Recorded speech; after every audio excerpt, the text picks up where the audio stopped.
Hello friends, मैं doctor VK welcome करता हूं आप लोगों का हमारे होम्योपैथिक मेड रेमेडी सीरीज़ में। तो फ्रेंड्स, आज हम पढ़ने वाले हैं एक बहुत ही इंपॉर्टेंट रेमेडी जिसका नाम है ऑरम मेटालिकम। तो चलिए छोटा सा एक ओवरव्यू कर लेते हैं और जानते हैं कि ऑरम मेटालिकम में क्या मुख्य सिम्टम्स हैं जो हमें माइंड में रखने चाहिए जब हम केस टेकिंग करें। तो friends, Aurum metallicum pure gold से बनी हुई दवाई है और जैसा गोल्ड का नेचर है यानी कि जैसे उसकी रौनक है, उसकी एक अपनी पहचान है, ऐसे ही वो पहचान पेशेंट भी अपनी बरकरार रखना चाहता है। तो यही इस पूरी रेमेडी में घूमता रहेगा। अगर वो पहचान कहीं ना कहीं दबेगी या कहीं ना कहीं उसमें गिरावट आएगी, यानी कि उस पेशेंट का या उस इंसान का अगर परफॉर्मेंस डाउन रहेगा, तो उसके अंदर तुरंत निराशा पैदा होगी और वो इतना निराश हो जाएगा कि उसे फिर ऐसा लगेगा कि दुनिया में कुछ नहीं रखा है, मेरी कोई वैल्यू नहीं है, और फिर वो सुसाइडल थॉट की तरफ चला जाता है। तो ये बात हमें हमेशा ध्यान रखनी है फ्रेंड्स, जब भी हम ऑरम मेटालिकम का केस लें। जैसे ऑरम का नेचर है, यानी कि जैसे गोल्ड का नेचर है, वैसे ही पेशेंट का नेचर देखने को मिलेगा। और कुछ बातें इसमें हमें याद रखनी है फ्रेंड्स, कि अगर वो किसी भी काम में फेलियर होता है उसको, तो तुरंत फिर वो सुसाइडल थॉट्स उसके अंदर आते हैं कि मैं सुसाइड कर लूँ। और फ्रेंड्स, ये इसलिए है क्योंकि जैसे सोना अपनी एक अलग ही पहचान है सोने की, उसमें आप जितने मर्जी आर्टिफिशियल ज्वेलरी यूज़ कर लें, बट सोने जैसा कोई अलग चीज़ है ही नहीं। यानी कि सोने में एक यूनिकनेस है, जैसे कि डायमंड में है, ऐसे ही गोल्ड में एक यूनिकनेस है। तो वो पेशेंट भी अपनी यूनिकनेस, अपनी जो वैल्यू है, वो मेंटेन रखना चाहता है। बट अगर कहीं ना कहीं वो फेलियर होता है तो तुरंत उसको फिर ऐसे लगता है कि इस दीन दुनिया में कुछ नहीं रखा है, इससे बढ़िया तो मैं सबसे दूर चला जाऊं और सुसाइड कर लूं। तो यही हमें पूरे ओरम मेटालिकम में दोस्तों पढ़ने में भी आएगा, और यही हमें पेशेंट के अंदर भी ये चीज़ दिखेगी। और ओरम यानी कि गोल्ड का जो पूरा एक्शन होता है दोस्तों, वो हार्ट पर होता है। तो ऑरम का पेशेंट यानी कि हार्ट की समस्या अगर किसी पेशेंट में आई और उसका नेचर ऐसा मिला, तो आप ऑरम की तरफ जा सकते हैं दोस्तों, 100% रिलीफ मिलेगा। तो चलिए, ये हमने एक ओवरव्यू तो कर लिया, अब हम इसकी की यूजेस पर चलते हैं और जानते हैं कि मुख्य यूज़ ये रेमेडी कहाँ पर होती है। तो फ्रेंड्स, की यूजेस में सबसे पहला पॉइंट है एंजाइना। अब एंजाइना क्या होता है? हार्ट एरिया में एक पेन रहता है, और वो किसके कारण है? क्योंकि हमारा उस एरिया में ब्लड फ्लो अच्छी तरह नहीं हो पाता है। तो उसी चीज़ को एंजाइना बोलते हैं फ्रेंड्स। नेक्स्ट पॉइंट में बात की गई है बोन में पेन होता है। तो बोन में यानी कि हड्डियों में, और खासकर जॉ की बोन में, जो हमारा दांतों वाला पोर्शन है, जॉ बोन, उसी को बोलते हैं फ्रेंड्स। उसमें एक पेन रहेगा और नाक की हड्डी में भी दर्द रहेगा। यानी कि यहाँ तक बताया हुआ है इस रेमेडी में कि अगर नाक की हड्डी आपकी टुकड़े टुकड़े होकर टूटने लगे, तो आप ऑरम मेटालिकम का अगर इस्तेमाल करेंगे तो वो उसे भी हील करने की ताकत रखती है। तो इतनी इंपॉर्टेंट ये रेमेडी है फ्रेंड्स। थर्ड पॉइंट में बात की गई है डिप्रेशन। तो फ्रेंड्स, इस डिप्रेशन को आप उस ओवरव्यू से रिलेट कर सकते हैं जो मैंने आपको बताया, कि अगर वो जो चाह रहा है वो नहीं हो पाया, तो उसको डिप्रेशन आएगा। क्योंकि ये पेशेंट हमेशा वर्कोहॉलिक रहेगा, अपनी वैल्यू को बना के रखेगा, इसके लिए ये बहुत मेहनत करता है। यानी कि छोटे से काम को भी ये परफेक्ट करना चाहेगा, बहुत मेहनत से करना चाहेगा। बट अगर कहीं ना कहीं वो वैल्यू मेंटेन रही रहती, जैसे गोल्ड की अपनी एक वैल्यू है, ऐसे ही वो पेशेंट अपनी वैल्यू को मेंटेन रखना चाहता है, अपने काम के रुतबे को मेंटेन रखना चाहता है। और अगर कहीं ना कहीं वो रुतबा डाउन लगता है उसे, कि मेरा रुतबा कम हो रहा है, मेरी जो वैल्यू है वो कम हो रही है, मेरा काम अच्छी तरह से नहीं हो पाया, तो उसको तुरंत डिप्रेशन आएगा फ्रेंड्स। और अगर लव डिसअपॉइंटमेंट मिले दोस्तों, तब भी रेमेडी हम यूज़ कर सकते हैं, क्योंकि कहीं ना कहीं उसे निराशा मिली है, जो वो चाह रहा था वो नहीं मिल पाया। तो ये रेमेडी लव डिसअपॉइंट में भी बहुत ज़्यादा इंपॉर्टेंट है फ्रेंड्स। और उसमें सबसे मुख्य सिम्टम यही है कि सुसाइडल थॉट आते हैं कि इससे बढ़िया तो मैं मर जाऊं। तो ये बताया गया है इसमें दोस्तों कि अगर कोई भी काम बिगड़ता है और बिगड़ते ही एक ही थॉट दिमाग में आए कि सुसाइड कर लूँ, इस दीन दुनिया को छोड़ के चला जाऊँ, तो हम ऑरम मेटालिकम का यूज़ करेंगे दोस्तों, तो 100% हमें आराम मिलता है। उसके बाद पॉइंट में बात की गई है फ्रेंड्स हेडेक। तो सर में दर्द होता है, खासकर दोनों टेम्पल्स रीजन में, और बहुत ही एक चुभन वाला दर्द रहेगा, और वो भी ज़्यादा अगर मेंटल तनाव आएगा, यानी कि उसके दिमाग पर ज़्यादा प्रेशर आएगा, तब वो हेडेक का केस देखने को मिल सकता है। और लास्ट पॉइंट में बात की गई है फ्रेंड्स रिप्रोडक्टिव सिस्टम में प्रॉब्लम आती है। रिप्रोडक्टिव सिस्टम प्रॉब्लम, तो उसमें क्या प्रॉब्लम आती है फ्रेंड्स? फीमेल्स के केस में स्टेरिलिटी आती है, यानी कि बांझपन भी बोलते हैं दोस्तों, कि एक वुमेन कंसीव करने में अनसक्सेस रहती है, उसी को स्टेरिलिटी बोलते हैं फ्रेंड्स। उसमें भी ये रिकवरी करती है। एंड बच्चों के केस में ऐसा देखा गया है कि टेस्टिस अपनी पोजीशन पर नहीं आते, यानी कि अपनी पोजीशन पर पहुंच ही नहीं पाते टेस्टिस बिफोर बर्थ, यानी कि जब वो अपनी माँ के पेट में एक बच्चा होता है, तब उसके जो टेस्टिस हैं वो स्क्रोटम यानी कि वो बैग जहाँ जिस टेस्टिस होल्ड करता है उस तक पहुँच ही नहीं पाते। तो उस समस्या के लिए भी ये रेमेडी काम आती है। तो बहुत ज़्यादा इंपॉर्टेंट रेमेडी है और आप समझ ही गए होंगे कि किस प्रकार का नेचर है, यानी कि वर्कोहॉलिक पेशेंट है बट वो अपनी कोई भी काट या फिर अपनी नेगेटिविटी या फिर अपनी कोई उसका विरोध हो रहा है वो बिल्कुल बर्दाश्त नहीं कर सकता, क्योंकि वो उस लेवल तक मेहनत करता है कि मेरा काम परफेक्ट हो। अगर वो परफेक्ट नहीं हो पा रहा या फिर उसके काम की कोई निंदा करता है, कोई काट करता है, कोई कॉन्ट्राडिक्शन करता है तो तुरंत उसको बहुत ज़्यादा गुस्सा आता है। तो फ्रेंड्स अब चलते हैं रेमेडी प्रोफाइल पर और जानते हैं कि किस प्रकार का नेचर मिलेगा, क्या फिजिकल सिम्टम्स होंगे और क्या मोडेलिटीज़ होंगी। तो फ्रेंड्स ये आ गए हम ऑरम मेटालिकम के मेन पेज पर। चलिए कुछ की सिम्टम्स हैं उनको भी जान लेते हैं कि वैसे तो हमने सारी बात कर ली है बट की सिम्टम्स जो हमें माइंड में रखने ही रखने चाहिए फ्रेंड्स वो हैं ये। उसमें सबसे पहला पॉइंट है वर्कोहॉलिक नेचर। तो जैसे कि मैंने आपको बताया बहुत मेहनत से बंदा काम करेगा और वो उसी कारण है दोस्तों क्योंकि गोल्ड की अपनी एक वैल्यू है, अपनी एक शाइन है। तो वो शाइन को बरकरार रखने के लिए यानी कि उसकी जो खुद की वैल्यू है, उसकी खुद की इमेज है, उसे बरकरार रखने के लिए वो पूरी मेहनत से काम करेगा। तो वर्कोहॉलिक तो वो होगा ही होगा। उसके साथ साथ सेकंड पॉइंट में बात की गई है डिसअपीयर एट एनी परसाइव्ड फेलियर। तो दोस्तों इस बात में भी बताया गया है कि अगर उसकी कोई भी काम फेलियर हो जाए यानी कि उसने जो काम पकड़ा हुआ है, जो जॉब वो उसे मिली है, वो उस काम को ना कर पाए यानी कि कहीं ना कहीं फेलियर हो जाए तो तुरंत उसको बहुत ज़्यादा निराशा होती है। इतनी ज़्यादा निराशा होती है कि अंत में उसके दिमाग में एक ही चीज़ आती है, मैं सुसाइड कर लूँ यानी कि सब कुछ छोड़ छाड़ के चला जाऊँ। उसके बाद बात की गई है bouts of anger and violence. तो ये बात भी उसी पॉइंट से निकल के आती है दोस्तों। अगर उसकी बात को काट दिया गया, उसकी मेहनत को सराहा नहीं गया, यानी कि ऐसा बताएगा कि आपने इस पर ज़्यादा काम नहीं किया या आपका काम इतना बेहतर नहीं है और अगर कंपेयर में आपका काम बेहतर नहीं है तो उसे तुरंत बहुत ज़्यादा गुस्सा आता है फ्रेंड्स, बहुत ज़्यादा एकदम से आएगा। पर वो गुस्सा तुरंत शांत भी हो जाता है। और वो शांत क्यों होता है? क्योंकि उसे निराशा हो जाती है। उसे लगता है कि इस काम को दोबारा करने से बढ़िया है मैं सुसाइड कर लूँ, सब कुछ छोड़ छाड़ के चला जाऊँ, क्योंकि इसमें कुछ नहीं रखा है, मेरी कोई वर्थ ही नहीं है, ऐसा वो तुरंत महसूस करने लगता है। उसके बाद बात की गई है बोन्स में पेन की, यानी कि पेन इन दी बोन्स। तो इसे हम डिस्कस करेंगे जब हम इसकी रेमेडी प्रोफाइल को पढ़ेंगे दोस्तों।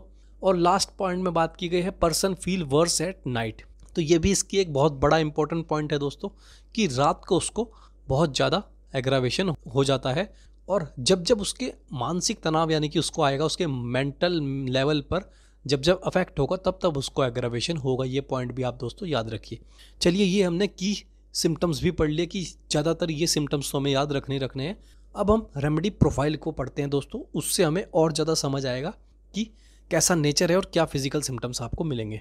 तो फ्रेंड्स रेमेडी प्रोफाइल में लाइन बाय लाइन पढ़ेंगे ताकि आप लोगों को आसानी रहे। Those who are most suited to aurum metallicum often feel as if they do not accomplish as much as they should.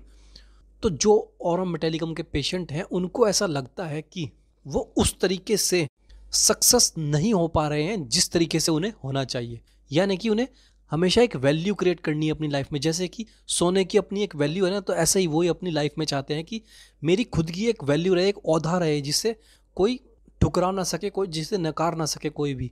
तो उस वैल्यू में वो जितना मर्जी मेहनत कर ली तब भी उन्हें ऐसा लगता है कि मैं वो काम नहीं कर पा रहा हूँ जिस हद तक मैं कर सकता हूँ, जितनी मैं अच्छी तरीके से सक्सेस हो सकता हूँ उतना सक्सेस नहीं हो पा रहा हूँ। तो उसी के लिए वो जीवन भर दोस्तों वर्कोहॉलिक रहते हैं, यानी कि काम को और ज़्यादा परफेक्ट करने के लिए वो और ज़्यादा मेहनत करते हैं। They tends to be workaholic always striving to attain the top standards that they set for themselves. तो जो मैंने आपको इससे पहले बात बताई दोस्तों वही बात इन्होंने समझाई है कि वो हमेशा क्रेव करेंगे किस चीज़ की, एक स्टैंडर्ड मेंटेन करने के लिए वो हमेशा मेहनत करेंगे, उस काम को और ज़्यादा बेहतर करेंगे, यानी कि और ज़्यादा वर्कोहॉलिक रहेंगे और ज़्यादा मेहनत करेंगे। और वो ये सब जीवन भर करते रहेंगे क्योंकि उनके दिमाग में एक सेट हो चुका है कि बस मेरी वैल्यू क्रिएट होनी चाहिए, मेरा एक ओहदा होना चाहिए, मुझे जो मैं चाहता हूँ उससे बेहतर सक्सेस मिलनी चाहिए, यानी कि जितना मैं काम कर रहा हूँ उससे भी बेहतर मैं करूँ। नेक्स्ट लाइन में बात की गई है if they consider that they failed in this a feeling of emptiness and disappear में फॉलो। तो जहाँ उन्हें लगा कि वो अपने काम में फेल हो रहे हैं, यानी कि वो सक्सेस नहीं हो पाए या फिर अपने काम को बेहतर तरीके से ना कर पाए, तुरंत उन्हें एक एम्प्टीनेस, एक खालीपन महसूस होगा और बहुत ज़्यादा निराशा महसूस होगी दोस्तों। और इसी बारे में हम शुरू से ही चर्चा कर रहे हैं कि उसी निराशा के चलते हुए उनके दिमाग में एक सोसाइटल थॉट आते हैं। नेक्स्ट पैरा से स्टार्ट किया है friends. There is mark tendency towards hypersensitivity in these people, both emotionally and physically, with smell, taste, hearing and touch all being highly acute. तो बहुत ज़्यादा सेंसिटिविटी रहेगी, हर चीज़ को लेकर सेंसिटिविटी रहेगी फ्रेंड्स, इमोशनली भी, फिजिकली भी, स्मेल को लेकर भी, टच को लेकर भी, टेस्ट को लेकर भी, हर चीज़ उन्हें एकदम परफेक्ट चाहिए। और परफेक्शन भी यानी कि खुद से, यानी कि मैं करूँगा, मैं इस काम को इतना परफेक्ट करूँगा कि इसमें कोई गड़बड़ नहीं होगी। बट अगर कोई गड़बड़ हो जाती है तुरंत उनको बहुत ज़्यादा निराशा, बहुत ज़्यादा चिड़चिड़ापन, अगर किसी ने उस काम का विरोध कर दिया तो बहुत ज़्यादा गुस्सा आएगा, चिड़चिड़ापन आएगा और फिर अंत में वो जाकर सुसाइडल थॉट्स उनके दिमाग में आ जाएंगे। बट ये भी बात दोस्तों याद रखिएगा, ऐसा पेशेंट कभी सुसाइड नहीं करेगा, वो बातें करता रहेगा, यानी कि उसके दिमाग में ये सब चलता रहेगा, बट उसे सुसाइड करने से इतना डर लगता है कि वो उस अंत स्टेज तक पहुंच ही नहीं पाता है। आगे बात की गई है, as a result of being emotionally overcharge they tend to be over react to criticism और contradiction, exploding into fierce anger with trembling and flushing. तो यही बात दोस्तों इन्होंने बताई है कि उसी सेंसिटिविटी के चलते चलते उन्हें वो बहुत ज़्यादा इमोशनली ओवरचार्ज हो जाते हैं, और अगर कोई भी उनको क्रिटिसाइज़ करे या फिर कोई भी उनकी बात को काटे तो तुरंत उनको बहुत ज़्यादा एंगर आएगा और उस इतने गुस्सा आ जाएगा कि उनके हाथ पैर कांपने लग जाते हैं और वो बिल्कुल फ्लश हो जाएंगे, बिल्कुल निराश हो जाएंगे और उनका शरीर बिल्कुल गिर जाएगा, यानी कि ऐसी स्टेज आएगी कि बिल्कुल वो अपने आप को गिरा देंगे, उसका भरोसा भी टूट जाएगा, एज वेल एज उसकी बॉडी भी जवाब देने लग जाएगी। Aurum metallicum is prescribed for depression and grief. It is also given to treat circulatory problems such as palpitation, angina, and for headache, disorder of the reproductive system and bone pain। तो ये सब बातें दोस्तों हम इसके की uses में भी कर चुके हैं कि ज़्यादा कहाँ पर, यानी कि जैसे कि मैंने आपको बताया था दोस्तों, मेन इसका जो एक्शन रहता है वो हार्ट पर रहता है, और उसके साथ साथ हार्ट में क्या महसूस होगा, पैल्पिटेशंस होंगी, एंजाइना का मतलब मैंने आपको बता दिया है दोस्तों, हार्ट के रीजन में पेन होगा, क्यों होगा, क्योंकि ब्लड फ्लो अच्छी तरीके से नहीं हो पाता है। और सर्कुलेटरी प्रॉब्लम के लिए भी ये काम आती है दोस्तों। सर्कुलेटरी प्रॉब्लम में यही होता है कि कहीं ना कहीं सर्कुलेशन आपका ठीक नहीं है, इसलिए स्ट्रोक के केस में या हार्ट अटैक के केस में भी ये रेमेडी काम आती है। एंड उसके साथ साथ reproductive system and bone pen में भी ये रेमेडी काम आती है फ्रेंड्स, जो कि हम बात कर चुके हैं।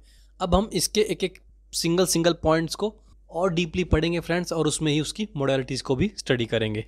तो सबसे पहला पॉइंट है दोस्तों इसका डिप्रेशन। डिप्रेशन में जो सिम्टम्स हैं उसके बारे में हम पढ़ते हैं दोस्तों। Anxiety and a sense of weariness and disenchantment with life. तो उसके अंदर एक इतनी इस प्रकार की एंजाइटी होती है फ्रेंड्स कि उसको एक टाइम पे लगता है कि मेरी अब कोई वर्थ नहीं है, यानी कि मैं वर्दीलेस हूँ। और डिसएन्चांटमेंट का मतलब भी दोस्तों यही है कि अब लाइफ से बिल्कुल भरोसा उठ चुका है, लाइफ का अब कोई मीनिंग नहीं बचा है उसके लिए, और बहुत ज़्यादा निराशा उसके अंदर आ जाती है। There is commonly an empty feeling as though everything is just for show but lack substance. तो ये बहुत ही डीप लाइन है फ्रेंड्स। इसमें जो उन्होंने बात की रखी है वो अगली लाइन में थोड़ा सा और अच्छी तरीके से बताया है। It glitters but not gold. तो यही बात एक बहुत इंपॉर्टेंट लाइन है फ्रेंड्स, जिसका मतलब ये है कि हर चीज़ जो दिख रही है उस हर चीज़ की उतनी वैल्यू नहीं है जितनी वो दिख रही है। तो ये लाइन बहुत ही डीप लाइन बताई गई है फ्रेंड्स कि हर वो चीज़ जो दिखावा कर रही है वो उतनी वैल्यूबल या उतनी सत्य नहीं है।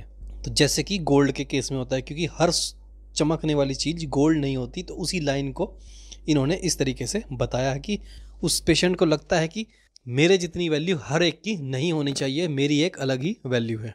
आगे बात की गई है friends, in extreme cases this may lead to severe clinical depression and suicide. तो वही है दोस्तों कि अगर हद से ज़्यादा उसका जो फेलियर है वो निकल कर आए तो फिर वो बहुत ज़्यादा डिप्रेस्ड हो जाता है और अंत में उसे फिर सुसाइड का ही दिमाग में समझ आता है कि सुसाइड कर लूँ, वही सबसे अच्छा ऑप्शन है। There may be longing for death possibly provoking suicidal thoughts although a fear of death may को एग्जिस्ट साइमल्टेनियसली।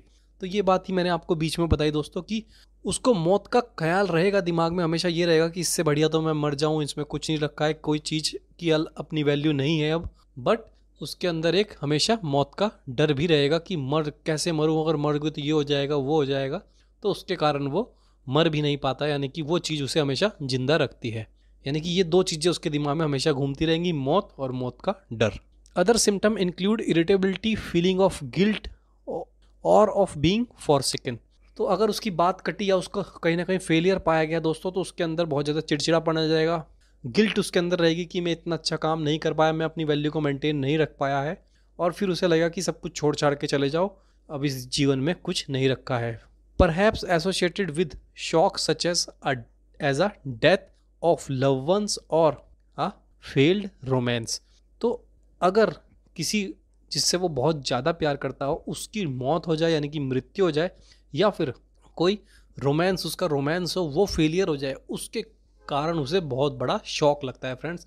ऐसा पेशेंट में समस्या पैदा ही इस जगह से हो सकती है, यानी कि वो बताएगा कि मुझे हर्ट में पेन होना स्टार्ट हो गया है, बट कब से होना स्टार्ट हो गया है, तो उसी बात को वो इस तरीके से बताता है कि जब से मेरे माता पिता गुजरे, या फिर जिससे मैं सबसे ज़्यादा प्यार करता था वो जब से मेरी जीवन से चला गया या फिर उसकी मृत्यु हो गई, उसके बाद से ही मेरे साथ ऐसा होने लगा है, या फिर उसका जो लव था उसमें उसे सफलता नहीं मिल पाई, तब उसके साथ ऐसा हो सकता है। तो चलिए इसकी मोडालिटीज़ को एक बार समझ लेते हैं कि डिप्रेशन के अंदर क्या मोडालिटीज़ पाई जाएंगी। तो सिम्टम बेटर होंगे for rest, for walking, for fresh air.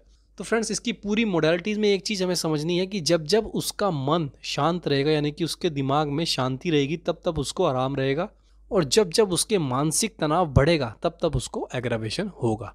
जैसे कि इसकी मोडालिटीज़ में भी देखा गया है फ्रेंड्स कि रेस्ट से आराम मिल रहा है, वॉकिंग यानी कि आराम से वॉक करता है तो अच्छा लगता है, फॉर फ्रेश एयर खुली हवा होगी तो उसको बहुत अच्छा लगेगा। और एग्रावेशन कब हो रहा है? फॉर मेंटल कंसंट्रेशन और exertion, for emotional stress particularly at night. तो जब जब उसको मानसिक तनाव आया, यानी कि कंसंट्रेट करने की कोशिश करी, या फिर एग्जर्शन हो गया, मानसिक बहुत ज़्यादा काम कर लिया उसने, और इमोशनल स्ट्रेस यानी कि उसको इमोशनल तरीके से कोई तनाव आया है, तब तब उसको एग्रावेशन होगा, रात को एग्रावेशन उसको होगा फ्रेंड्स। अब हम आए हैं एंजाइना के पॉइंट पर दोस्तों। देखते हैं कि एंजाइना के अंदर क्या सिम्टम्स पाए जाएंगे और क्या उसके अंदर मॉडलिटीज़ रहेंगी। तो इसमें पाल्पिटेशंस यानी कि धड़कन बहुत तेज बढ़ जाना, घबराहट हो जाना, और उसके साथ साथ high blood pressure, breathlessness and chest pain behind the breastbone that extend along the arms to the fingertips. तो पेशेंट आप लोगों को बता सकता है कि ऐसा लगता है कि लेफ्ट साइड में ब्रेस्ट बोन के पीछे एक दर्द महसूस कर रहा हूँ, और वो दर्द मेरे आर्म तक जा रहा है और फिंगर्स तक भी जा रहा है फ्रेंड्स। ऐसा पेशेंट आप लोगों को बताएगा। There may also be the sensation that the heart is about to stop. तो ऐसी सेंसेशन रहती है कि मेरा दिल कहीं ना कहीं रुक जाएगा। And the blood vessels are hot. तो उसको उस जगह पर दोस्तों, ये बहुत इंपॉर्टेंट पॉइंट है कि ऐसा लगेगा कि मेरी ब्लड वेसल्स बहुत ही गर्म है, यानी कि खून जो है ना बहुत गर्म होकर दौड़ रहा है मेरी नसों में, वेसल्स के अंदर। तो ये एक यूनिक सिम्टम है जिसको हमें अगर याद रखेंगे तो कहीं ना कहीं हम समझ सकते हैं, क्योंकि हार्ट एरिया से पेन होकर आर्म की तरफ एक्सटेंड हो रहा है। ये बहुत सारी रेमेडीज़ में सिम्टम है, कैक्टस में भी ये सिम्टम है दोस्तों, बट उसके साथ साथ जकड़न रहेगी। बट इस केस में ऐसा रहेगा कि मेरा दिल रुक जाएगा, और उसके साथ साथ जो वेसल्स हैं वो ऐसी लगेंगी कि मेरा खून थोड़ा सा गर्म होकर दौड़ रहा है, यानी कि वहाँ पर एक ऐसी सेंसेशन होंगी जैसे लगेगा पेशेंट को कि मेरी वेसल्स में जो खून है वो थोड़ा सा गर्म है। The heart may feel properly lodged in the chest and may seems to shake every movement. दिल ऐसा लगेगा कि मेरा जो दिल है ना वो अच्छी तरीके से फिट नहीं हुआ है चेस्ट में, वो बाहर की तरफ है या फिर थोड़ा सा हिल गया है अपनी पोजीशन से, क्योंकि पूरा एरिया धड़क रहा है। वो एरिया पूरा लेफ्ट साइडेड वाला उसका एरिया, उसे ऐसा महसूस होगा कि धड़कन हो रही है, पूरा एरिया धड़क रहा है, धक धक धक धक उसको पूरी चेस्ट में महसूस होगा दोस्तों। तो ये भी एक इसका इंपॉर्टेंट सिम्टम है। अब इसकी मोडालिटीज़ को समझ लेते हैं। सिम्टम बेटर कब हो रहे हैं? For warm, for rest, for fresh air. तो वार्म से, फ्रेश एयर से, रेस्ट से उसको आराम मिल रहा है। और वर्स कब हो रहे हैं सिम्टम? रात के समय, for mental and physical exertion, for emotional stress. तो फिजिकली एंड मानसिक अगर वो तनाव लेगा या फिर ज़्यादा मेहनत करेगा तब भी उसको ये प्रॉब्लम आएगी। रात के समय तो पूरी मोडालिटीज़ में बताया गया, जैसे हमने की सिम्टम्स में पढ़े थे कि वर्स हो जाता है सिम्टम रात के समय दोस्तों। एंड इमोशनल स्ट्रेस यानी कि जब भी मानसिक तनाव उसको आएगा उसके सारे सिम्टम एग्रावेट होंगे ही होंगे। अब चलते हैं दोस्तों बहुत इंपॉर्टेंट पॉइंट पर, जो कि है रिप्रोडक्टिव सिस्टम में क्या क्या प्रॉब्लम्स आती हैं, उसके अंदर क्या सिम्टम्स होते हैं उसको जानते हैं। तो इसके अंदर बात की गई है inflammation of the testis and undescended testis in babies. तो अनडिसेंटेड टेस्टिस क्या होते हैं दोस्तों? जो मैंने आपको स्टार्टिंग में बताया था कि बिफोर बर्थ यानी कि बर्थ से पहले बेबीज़ के जो टेस्टिस होते हैं वो स्क्रोटम में अच्छी तरह नहीं आ पाते, यानी कि अपनी सही जगह पर नहीं पहुंच पाते, उनके अंदर हल्का सा डिफेक्ट रहता है, यानी कि अपनी पोजीशन पे वो नहीं पहुंच पाते। अगर ऐसा देखा जाए तो हम ऑरम मेटालिकम का अगर इस्तेमाल करेंगे फ्रेंड्स तो कहीं ना कहीं उनमें रिकवरी होगी। और वुमेन्स के अंदर क्या देखा गया है, in women aurum metallicum is used for painful menstruation, fibroids, prolapsed uterus causing a dragging feeling in the pelvis and a sensation that uterus is enlarged। तो वुमेन के अंदर भी ये बहुत ज़्यादा काम आती है दोस्तों, खासकर उसके जो मेंसेस रहेंगे वो बहुत ज़्यादा पेनफुल रहेंगे। उसके साथ साथ फिब्रॉइड्स रह सकते हैं, यूट्रस में प्रोलैप्स हो सकता है। यूट्रस प्रोलैप्स का मतलब यूट्रस अपनी जगह से हट जाना दोस्तों, और उसको ऐसा लगना, एक फीमेल को ऐसा महसूस होना कि सब कुछ बाहर की तरफ आ रहा है। और ये सीपिया का भी बहुत इंपॉर्टेंट सिम्टम है फ्रेंड्स। बट जैसे कि मैंने आपको अपनी पूरी सीरीज़ में बताया फ्रेंड्स, हम प्रॉपर केस टेकिंग करेंगे तभी हमें एक पेशेंट का असलियत समझ आती है कि उसका मेन कॉज क्या है, क्यों ये सब उसके अंदर हो रहा है। तो इसमें उसकी मेन कॉज क्या है दोस्तों, उसका नेचर, यानी कि उसका नेचर इस प्रकार का है कि कहीं ना कहीं अगर उसकी इमेज डाउन हो गई, उसकी वैल्यू डाउन हो गई तो उसके अंदर समस्याएं पैदा हो जाएंगी। और यूट्रस एनलार्ज्ड भी लगता है, उसको सेंसेशन रहती हैं और ड्रैगिंग फीलिंग रहती है उसको पेल्विक रीजन में। There may be sterility leading to depression. और फ्रेंड्स एक फीमेल के अंदर स्टेरिलिटी रहेगी, यानी कि वो बेबी कंसीव करने में असमर्थ रहेगी। इसको बांझपन भी कहते हैं दोस्तों हिंदी में। और उसी के कारण उसके अंदर एक डिप्रेशन भी हमेशा रहेगा कि ऐसा नहीं हो पा रहा है। तो चलिए इसकी मोडेलिटीज़ को एक बार समझ लेते हैं। सिम्टम बेटर कब होंगे, for rest, for walking, for fresh air, for washing in cold water. तो ठंडे पानी से वॉश करने से एक फीमेल को आराम मिलेगा, और रेस्ट से, वॉक करने से और खुली हवा में तो इस पेशेंट को हमेशा आराम मिलेगा ही मिलेगा दोस्तों। सिम्टम में एग्रावेशन कब हो रहा है, for cold at night, for emotional stress. तो इमोशनल स्ट्रेस जब जब होगा तब पूरी अपनी ऑरम मेटालिकम में एग्रावेशन होगा ही होगा दोस्तों। रात के समय भी एग्रावेशन होगा ही होगा, और बहुत ज़्यादा ठंड हो तब उसको रिप्रोडक्टिव सिस्टम में प्रॉब्लम और ज़्यादा एग्रावेट हो सकती है। अब पढ़ते हैं दोस्तों बोन पेन के अंदर क्या क्या सिम्टम्स मिलेंगे। Deep gnawing, debilitating bone pain often on the right side of the jaw bone and in the bone of the nose। तो फ्रेंड्स इसमें ऐसा बताया गया है कि ऐसा पेन महसूस होता है जैसे कि कोई कुतर रहा हो, जैसे एक चूहा कुतरता है ना चीज़ों को, इस प्रकार का पेन महसूस होता है। कहाँ पर, जॉ बोन में, यानी कि जो हमारी दांतों वाला स्ट्रक्चर होता है उसके अंदर जो हड्डी होती है फ्रेंड्स, उसमें ऐसा पेन महसूस होगा। और उसके साथ साथ ऐसा बताया गया है कि फ्रेंड्स नाक की हड्डी अगर सड़ जाए, यानी कि उसके टुकड़े टुकड़े होकर टूटना भी स्टार्ट हो जाए, तब भी अगर आप ऑरम मेटालिकम का लगातार इस्तेमाल करेंगे तो बहुत ज़्यादा रिकवरी देखने को मिलती है। There may be wandering, debilitating rheumatic pain in the muscles. और उसके साथ साथ फ्रेंड्स मसल्स में भी हमें इस प्रकार का पेन देखने को मिल सकता है। सिम्टम बेटर कब हो रहे हैं, for warm, for rest, for fresh air. तो रेस्ट से, फ्रेश एयर से और वार्म से सिम्टम उसके आराम मिलता है। सिम्टम्स में एग्रावेट कब हो रहे हैं, रात के समय एक्सर्शन से और इमोशनल स्ट्रेस, इन तीनों चीज़ों से एग्रावेशन हो रहा है फ्रेंड्स। ये पूरी रेमेडी में ही आप देख रहे होंगे कि इसकी मॉडलिटीज़ लगभग सेम ही है। चलिए अब चलते हैं अपने लास्ट पॉइंट पर दोस्तों, जो कि है हेडेक्स। पढ़ते हैं हेडेक के अंदर क्या सिम्टम्स पाए जाएंगे। Severe pounding, unbearable pain with vein pulsing in temple. तो पल्सेशन वाला पेन रहेगा, कैसा, चस वाला दर्द रहेगा, खासकर कहाँ पर, टेम्पल्स में। तो पेशेंट आपको बताएगा कि मेरी जो नसें हैं ना वो ऐसे चस ऐसे कर रही हैं, और खासकर कहाँ पर, टेम्पल्स में फ्रेंड्स, हेड की दोनों साइड्स पर। और वो पेन कैसा होगा दोस्तों, अनबियरेबल, वो बिल्कुल भी बियर नहीं होता है। तो पेशेंट में उसको मोडेलिटीज समझना बहुत ज़रूरी है इस पॉइंट में कि सिम्टम बेटर कब हो रहे हैं। तो बेटर कब हो रहे हैं, for rest, for fresh air. तो पेशेंट बताएगा कि अगर मैं कोई काम कर रहा हूँ तो मैं सारे काम छोड़कर आराम करता हूँ तब मुझे आराम मिलता है, खुली हवा में जाता हूँ तब आराम मिलता है। बट सिम्टम वर्स कब हो रहे हैं, रात के समय, एक्सर्शन से और इमोशनल स्ट्रेस से। तो ये तो हमने पूरी मोडेलिटीज़ में देखा ही है फ्रेंड्स ऑरम मेटालिकम की। तो फ्रेंड्स ये था छोटा सा ओवरव्यू ऑरम मेटालिकम का। आशा करता हूँ आप लोगों को आज ये रेमेडी अच्छे से समझ आई होगी फ्रेंड्स। बट कोई डाउट है तो कमेंट बॉक्स में कमेंट कीजिए, आपकी क्वेरी को जरूर क्लियर किया जाएगा दोस्तों। आज के लिए इतना ही, कल आपसे फिर मिलेंगे एक नई रेमेडी के साथ। तब तक के लिए दोस्तों धन्यवाद।